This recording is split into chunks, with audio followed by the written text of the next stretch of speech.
사도신경으로 우리의 신앙을 고백하시겠습니다. 전능하사 천지를 만드신 하나님 아버지를 내가 믿사오며 그 외아들 우리 주 예수 그리스도를 믿사오니 이는 성령으로 잉태하사 동정녀 마리아에게 나시고 본디오 빌라도에게 고난을 받으사 십자가에 못 박혀 죽으시고 장사한 지 사흘 만에 죽은 자 가운데서 다시 살아나시며 하늘에 오르사 전능하신 하나님 우편에 앉아 계시다가 저리로서 산자와 죽은 자를 심판하러 오시리라. 성령을 믿사오며 거룩한 공회와 성도가 서로 교통하는 것과 죄를 사하여 주시는 것과 몸이 다시 사는 것과 영원히 사는 것을 믿사옵나이다. 아멘. 찬송가 384장입니다. 찬송가 384장입니다. 나의 갈 길 다가도록 예수 인도하시니 내 주 안에 있는 긍휼 어찌 의심하리요. 믿음으로 사는 자는 하늘 위로 받겠네. 무슨 일을 만나든지 만사 형통하리라. 무슨 일을 만나든지 만사 형통하리라. 나의 갈 길 다가도록 예수 인도하시니 어려운 일 당한 때도 족한 은혜 주시네. 나는 심히 고단하고 영원 매우 가라나 나의 앞에 반석에서 샘물 나게 하시네. 나의 앞에 반석에서 샘물 나게 하시네. 나의 갈 길 다가도록 예수 인도하시니 그의 사랑 어찌 큰지 말로 알 수 없도다. 성령 갚아 받은 영혼 하늘 날아갈 때에 영영 부를 나의 찬송 예수 인도하셨네. 영영 부를 나의 찬송 예수 인도하셨네.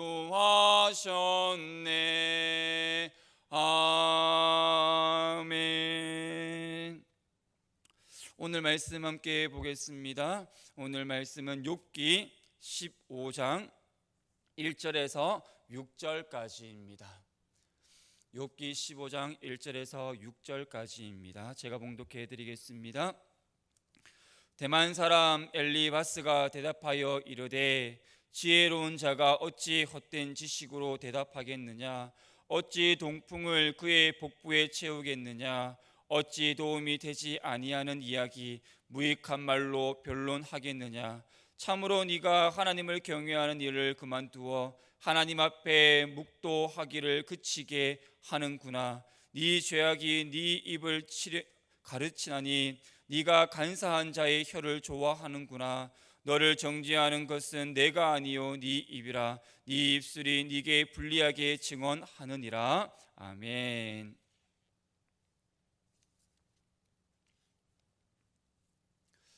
우리는 지금 다시 찾아온 코로나의 재확산으로 인해 현장이 아닌 온라인으로 예배를 드리고 있습니다. 비록 우리가 현장이 아닌 각 가정에서 온라인으로 예배를 드리고 있지만 하나님께서 채워주시고 부어주시는 특별한 은혜가 있기를 주님의 이름으로 축복합니다. 우리는 지금까지 한 번도 경험해보지 못한 그러한 일들로 인해 깊은 고민과 시련과 아픔을 아픔 속에서 두려워하고 있습니다. 더군다나 코로나가 다시금 더욱더 빠른 속도로 또한 재확산되고 있음으로 인해 더 두려워하고 있다라는 거죠. 앞으로 우리의 삶 가운데에 어떠한 변화가 일어날는지 우리는 모릅니다. 그저 이러한 변화가 있다라는 그러한 추측을 하며 우리는 단지 미래를 설계할 뿐입니다. 그런데 이 모든 것은 추측일 뿐이라는 거죠. 단순한 세상의 경험과 지식을 토대로 준비를 하고 있다라는 겁니다. 분명한 것은 세상은 끊임없이 변합니다. 그 변하는 속도는 앞으로 더 빨라질 거라는 거죠. 그런데 이러한 시대 속에서도 변하지 않는 것이 있습니다. 늘 한결같이 그 자리에 있다라는 겁니다. 아무리 세상이 요동을 치고 변화하여도 변하지 않는 것이 있습니다. 그것이 무엇입니까? 하나님의 말씀입니다. 하나님의 말씀은 영원합니다. 이사야서 40장 8절에 푸른 마르고 꽃은 시드나 우리 하나님의 말씀은 영원히 서리라. 세상은 끊임없이 변합니다. 더 많은 것을 얻기 위해, 더 즐거움을 찾기 위해 사람들은 끊임없이 노력하고 그 속에서 몸부림을 친다라는 거죠. 하지만 이 땅에서의 삶은 영원한 것이 아닙니다. 전부가 아니라는 거죠. 그러나 하나님의 말씀은 영원합니다. 하나님의 말씀은 살아있고 힘이 있습니다. 어떤 양날의 칼보다도 더 날카롭습니다. 그래서 사람 속을 꿰뚫어 혼과 영을 갈라내고 관절과 골수를 갈라놓기까지 하며 마음에 품은 생각과 의도를 밝혀냅니다. 그러기에 하나님의 말씀은 길이요 진리요 생명입니다. 하나님의 말씀을 늘 사모하고 말씀 속에서 하나님 자녀다운 삶을 살아가고자 몸부림을 칠 때 내 앞에 아무리 어둡고 정말 지나칠 수 없는 터널이 놓여 있다 할지라도 뚫고 전진할 수 있는 힘과 지혜를 하나님께서 더하여 주신다라는 거죠. 그러므로 우리가 하나님 말씀 안에 거하고 그 말씀에 순종하는 삶을 살아가기만 하면 됩니다. 결코 입으로만 주님 사랑합니다, 주님 사랑합니다라고 외치는 신앙인이 되어서는 안 됩니다. 이러한 자의 삶은 잠깐 왔다가 가는 나그네의 삶이라는 거죠. 풀은 언젠가는 마릅니다. 아무리 아름다운 꽃이라 할지라도 언젠가는 시들어 버린다라는 거죠. 하나님께서는 우리에게 자연을 통해 너희에게 보여지는 모든 것들은 유한한 것이야. 계절을 봐. 너희들은 이 계절을 통해 너희 인생도 이와 같다라는 것을 항상 명심해야 해. 경험을 통해 얻는 지혜가 아니라 하나님께서 주시는 그 지혜를 소유한 사람이 되어야 해라고 말씀하고 계신다라는 겁니다. 우리는 계속 욥기 말씀을 살펴보고 있습니다. 욥은 새 친구들과 끊임없이 설전을 벌이고 있죠. 새 친구들은 자신의 경험을 토대로 욥을 향하여서 이야기를 합니다. 자신들의 말이 욥에게 특별한 위로가 될 것이라고 생각을 했죠. 그런데 친구들의 말은 위로가 아니라 오히려 욥의 가슴을 후벼 파고 그 가슴에 커다란 디봇을 받는 그러한 말뿐이었다라는 겁니다. 오늘 말씀은 새 친구와 욥의 그 관계 속에서 두 번째 변론이 시작되는 장입니다. 새 친구 중 가장 연장자인 엘리바스가 다시금 욥을 향하여서 입을 엽니다. 지금 엘리바스의 모습은 처음과 달리 더욱더 격양된 모습이었습니다. 점점 더 험악해지고 긴장감이 고정되어 있는 그러한 상황이었다라는 거죠. 이제는 동정과 위로가 없이 욥을 향하여서 거칠게 공격을 하기 시작합니다. 그가 이러한 모습으로 욥에게 다가간 이유가 무엇입니까? 경험적 오류 때문입니다. 욥은 계속해서 친구들에게 어떻게 이야기를 하고 있습니까? 내가 당한 고난은 어떤 특별한 죄가 있었어가 아니라는 겁니다. 이러한 모습 앞에 엘리바스는 욥의 말에 대해서 헛된 지식으로 표현하면서 사막에서 불어오는 동풍과 같은 무익한 말을 그 마음에 채우고 있다라고 비난하고 있습니다. 뿐만 아니라 욥이 지금 말도 안 되는 변론을 하며 하나님을 경외하지도 않고 기도도 하지 않았다라고 하고 있죠. 엘리바스는 지금 욥을 향해 네가 스스로 의롭다고 하는 것은 어리석은 행동이다라는 겁니다. 네가 천상의 회의에서 참석해 본 적이 있느냐? 너 혼자만 지혜롭다고 생각하느냐며 이 엘리바스는 욥을 향하여서 비난하고 있다라는 겁니다. 엘리바스가 이렇게 오해한 이유가 무엇입니까? 그것은 욥이 당한 고난이 너무 심하였기 때문입니다. 죄의 결과 때문이라는 거죠. 엘리바스는 지금 동기나 과정을 살펴보지 않고 결과만 보고 성급한 결론을 내리고 있다라는 겁니다. 엘리바스의 모습을 보십시오. 그는 노인의 권위로 욥을 가르치려고 했습니다. 욥보다, 심지어 욥의 부친보다 내가 지금 나이가 많기 때문에 내가 하는 말이 더 지혜롭다라는 겁니다. 노인의 지혜가 젊은 자보다 앞선다라고 생각했습니다. 물론 노인의 경험적 지식은 젊은 자보다 뛰어난 것은 사실입니다. 그러나 영적 진리는 다릅니다. 하나님의 말씀에 붙들림을 받았느냐 받지 않았느냐가 중요하다라는 거죠. 엘리바스는 전통과 경험에 비추어 욥을 판단하고 정죄합니다. 악인에 대한 자신의 진술은 경험과 전통을 통해 확인된 진리라는 겁니다. 그러나 인간의 경험이라는 것은 결코 절대적일 수가 없습니다. 그러므로 자신의 경험에 비추어 일방적으로 사람을 비판하고 판단하고 정죄해서는 안 된다라는 거죠. 일반적으로 보면 엘리바스의 말이 옳습니다. 하나님을 대적하고 회개하지 않는 악인의 최후는 비참함이 때문입니다. 그런데 엘리바스는 욥을 향해 악인은 결국에 멸망한다라는 그 원칙만을 강조하고 있습니다. 이러한 오류를 가지고 한 사람을 무참하게 짓밟는 그 말은 악의적인 행동이라는 겁니다. 엘리바스는 욥에게 악한 자에게 찾아드는 그 위험에 대해서 이야기를 합니다. 20절 이하의 말씀에 보면 악인은 일평생 동안 고통을 당한다. 그의 귀에는 무서운 소리가 들린다. 평안할 때에 멸망을 당할 것이다. 어두운 데서 나오지 못하고 칼날이 기다리고 있다. 이리저리 헤매고 어둠 속에서 방황하며 환난과 역경의 두려움에 빠져들게 될 것이라는 겁니다. 악한 자가 이러한 고통을 받는 이유는 손을 들어 하나님을 대적하며 교만하여 전능자에게 자신의 힘을 과시하였기 때문이라는 겁니다. 엘리바스가 이러한 설명을 욥에게 한 이유가 무엇입니까? 욥이 당한 고난과 재난은 그가 악한 일을 했기 때문이라는 겁니다. 이에 욥은 친구들의 말이 자기에게 해당되지 않는다라고 항변을 합니다. 지금 너희가 하는 말은 내가 많이 들었다. 그런데 새로운 말이 아니다라는 겁니다. 지금 너희가 하는 말은 재난을 주는 위로의 말이라는 거죠. 욥의 친구들이 욥을 위로하러 왔는데 욥을 위로하기보다는 괴로움과 슬픔을 더 안겨주는 자들이었다라는 겁니다. 위로가 아니라 괴로움을 주는 자였다라는 거죠.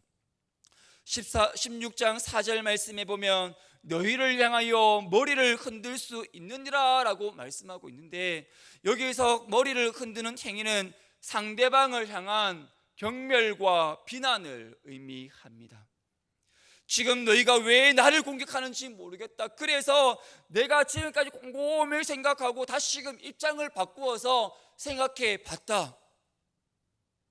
그랬더니 나도 너희와 똑같은 상황이었다면 너희들처럼 조롱했겠지만 그럼에도 불구하고 나는 자네들을 격려하고 안심시키는 말로 위로하였을 것이다 라고 욥은 5절에 그렇게 말씀하고 있다는 겁니다.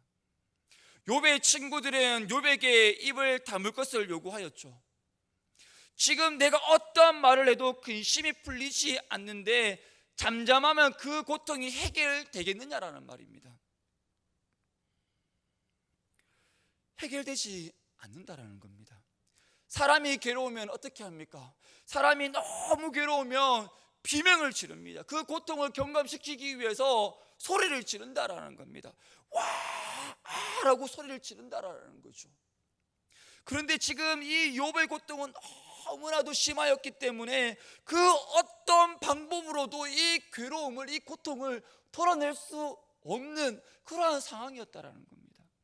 그래서 욥은 친구들에 대한 논쟁을 멈추고 하나님께 자신이 처한 그 고난의 상황을 하나님께 탄식하고 있는 것을 보게 됩니다.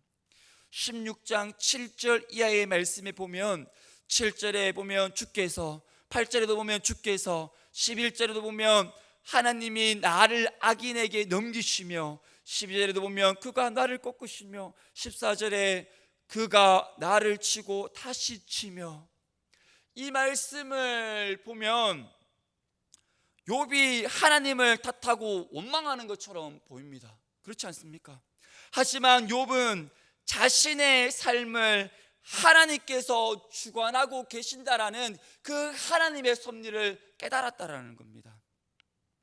고통 중에서 자신의 마음을 토로할 수 있는 분은 오직 하나님 한 분뿐임을 욥은 알았다라는 거죠. 곧 그는 하나님의 주권을 인정하였다라는 겁니다. 사랑하는 성도 여러분, 하나님의 주권을 인정할 때 아픈 상처도 치료함을 받습니다. 환난과 시련 속에서도 믿음을 지킬 수 있습니다. 내가 처한 상황이 도저히 이해할 수 없는 상황 속에 있다 할지라도 하나님의 뜻과 섭리 속에서 이루어짐을 믿고 하나님을 의지하고 하나님의 말씀에 순종하며 나아갈 때에 마침내 승리하는 삶을 살아낼 수 있게 된다라는 거죠. 그런데 인간은 연약한 존재라는 겁니다. 너무나도 쉽게 무너집니다. 쉽게 좌절하고 포기하고 교만해지고 사랑하다가도 쉽게 미워하기도 합니다. 쉽게 상처를 주고 상처를 받기도 하죠. 인간의 마음의 이 뚜껑을 짠하고 열어보면, 그리고 그 속을 내려다보면 절망의 몸부림침이 있는 것을 보게 됩니다. 가슴마다 탄식이 서려 있는 것을 보게 되더라는 거죠. 인간은 강한 것 같으나 연약한 존재입니다. 그러기에 우리의 연약함을 인정하고 주님께 붙어 있어야 합니다. 그래야 우리는 진정으로 쉼을 누리며 안식된 삶을 살아갈 수 있게 됩니다. 욥은 지금 나에게 찾아온 고난과 환난과 핍박이 하나님께로부터 왔음을 고백하고 있습니다. 우리의 고난이 우연히 임한 것이라면 고난에서 구원받을 길은 없습니다. 우연이라는 것은 사람의 힘으로는 해결할 수 없는 것이기 때문입니다. 하지만 하나님의 자녀가 당한 고난은 하나님 모르시기에 일어나지 않는다라는 거죠. 그러기에 하나님께 내 안에 있는 그 걱정과 근심과 고민과 어려움과 고통들을 들고 나가기만 하면 된다라는 겁니다.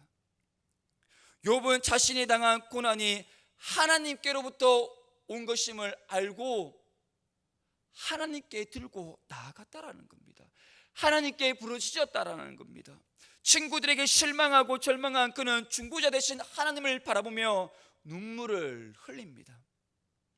욥은 고난이라는 절망과 아픔 속에서 하나님을 향해 원망과 탄식을 했지만 나에게 찾아온 모든 문제의 해결은 하나님께 있음을 고백하고 하나님을 의지하고 하나님께 소망을 둡니다.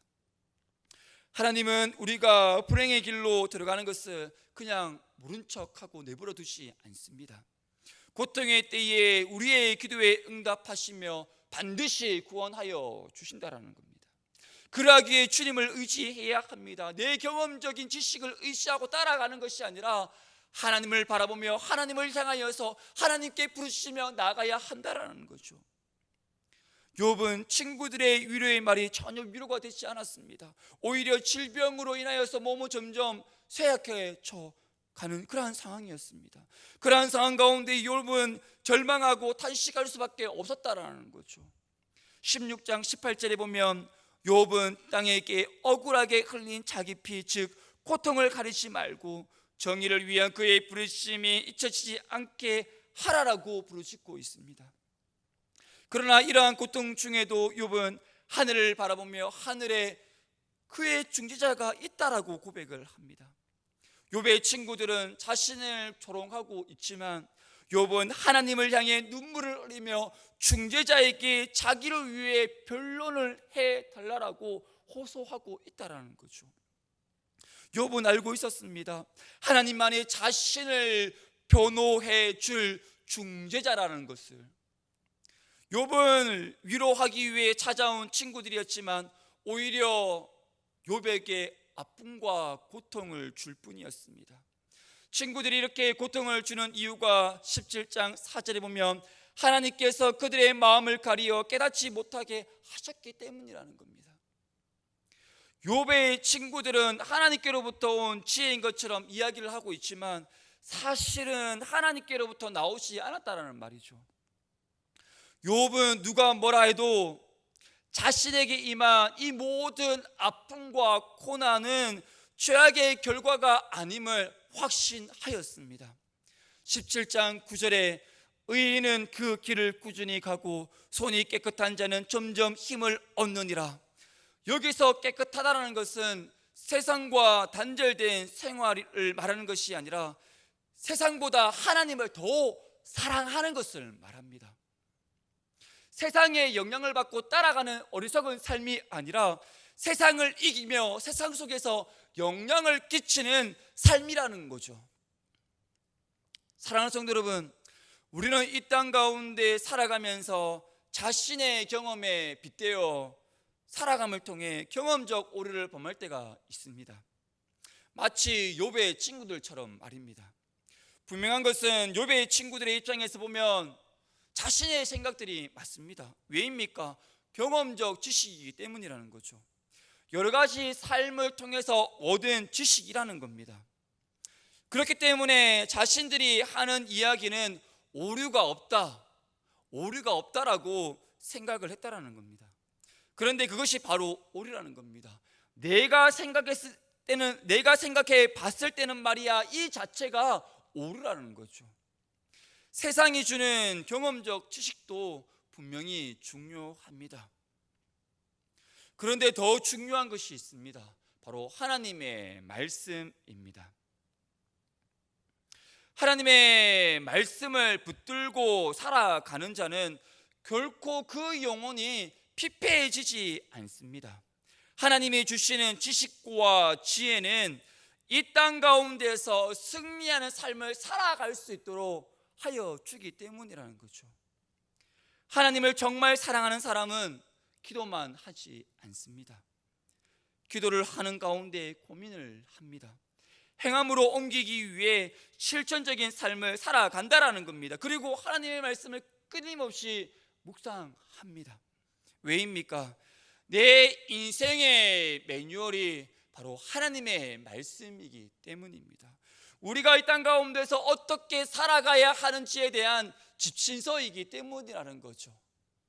우리가 하나님의 말씀을 가까이 하고 묵상하고 하나님의 말씀 안에 거하는 삶을 살아갈 때 우리는 결코 이 땅 가운데서 실패하는 삶, 패배자의 삶, 내 경험에 의지하지 않는 오직 하나님께 의지하는 그런 삶을 살아갈 수 있게 되어진다라는 겁니다.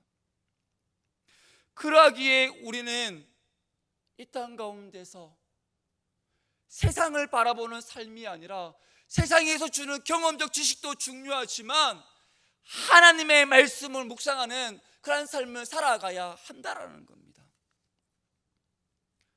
마지막으로 예화로 마무리를 하려고 합니다. 유명한 이탈리아의 바이올린 연주가가 있었습니다. 그에게 있어 지금까지 가장 훌륭했던 연주는 단 한 줄로만 바이올린을 연주했을 때라고 합니다. 그는 청중 앞에서 연주를 하기에 활을 당겼습니다. 그때 현의 하나가 팅 하고 끊어져 버렸습니다. 그리고 다시금 활을 들어서 현의 줄을 갖다 대었습니다. 활을 갖다 대었습니다. 그러자 또 하나의 또한 현이 팅 하고 끊어져 버렸습니다.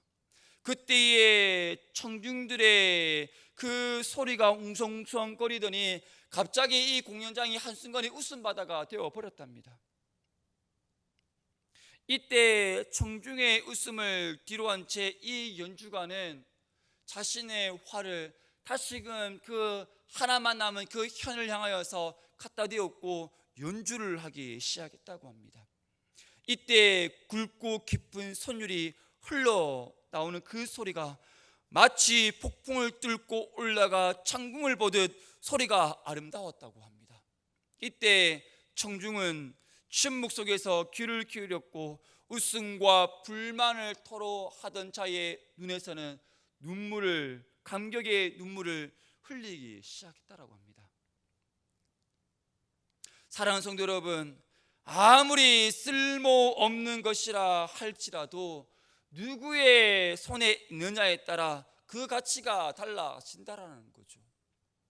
우리는 지금 누구의 손에 붙들린 바 되었습니까? 세상의 손에 붙들림 받은 자의 삶은요, 세상에서 주는 경험적 지식을 쫓아 살아갑니다. 그리고 그것을 바탕으로 사람들을 정죄하고 사람들을 비난한다라는 거죠. 하지만 하나님의 손에 붙들림을 받은 자의 삶은 다릅니다. 하나님께서 만지시고 붙드시며 일하여 주시기 때문이라는 거죠. 마지막으로 시편 52편 9절 말씀에 보면 주께서 이를 행하셨으므로 내가 영원히 주께 감사하고 주의 이름이 선하심으로 주의 성도 앞에서 내가 주의 이름을 사모하리이다. 아멘. 우리가 온전히 이 땅 가운데 살아가면서 내 경험적 지식을 소유하고 그 경험적 지식을 바탕으로 사람들을 정죄하고 비난하는 자리에 서는 것이 아니라 오직 하나님의 말씀을 가까이 하고 하나님이 주는 그 지식을 소유함을 통하여서 이 땅 가운데서 아름답게 내가 있는 그 삶의 도전 속에서 하나님의 사랑을 흘려보내는 복된 성도의 삶이 되어지기를 주님의 이름으로 축복합니다. 아멘. 기도하겠습니다. 사랑의 하나님, 고난이 없기를 기도하는 것이 아니라 나에게 찾아온 고난을 통해 하나님을 경외하는 삶이 되는 믿음을 주시옵소서. 그 어떤 순간에도 불평과 원망이 아니라 주님 때문에 감사와 기쁨이 쏟아지는 삶이 되게 하여 주시옵소서. 하나님과 함께 동행하며 하나님의 손에 붙들림 받는 자녀의 삶이 되게 하여 주시옵소서. 하나님의 뜻을 이루어가는 자녀의 삶이 되게 하여 주실 줄 믿사오며 우리의 향해자 되신 예수님의 이름으로 기도드립니다. 아멘. 하늘에 계신 우리 아버지여, 이름이 거룩히 여김을 받으시오며 나라가 임하시오며 뜻이 하늘에서 이루어진 것 같이 땅에서도 이루어지이다. 오늘 우리에게 일용할 양식을 주시옵고 우리가 우리에게 죄 지은 자를 사하여 준 것 같이 우리 죄를 사하여 주시옵고 우리를 시험에 들게 하지 마시옵고 다만 악에서 구하시옵소서. 나라와 권세와 영광이 아버지께 영원히 있사옵나이다. 아멘. 이 시간 우리 함께 기도할 때에 하나님, 주여 주여 부르짖고 마는 내 삶이 아니라 하나님의 말씀에 의지하여 실천적인 삶을 살아낼 수 있는 삶이 되게 하여 주시옵소서. 지금 태풍이 북상 중에 있는데 이 태풍으로 인하여서 우리 대한민국이, 우리나라가 어려움을 당하지 않게 해달라고 기도하신 후에 자신의 기도 제목으로 기도하며 나가겠습니다. 기도하겠습니다.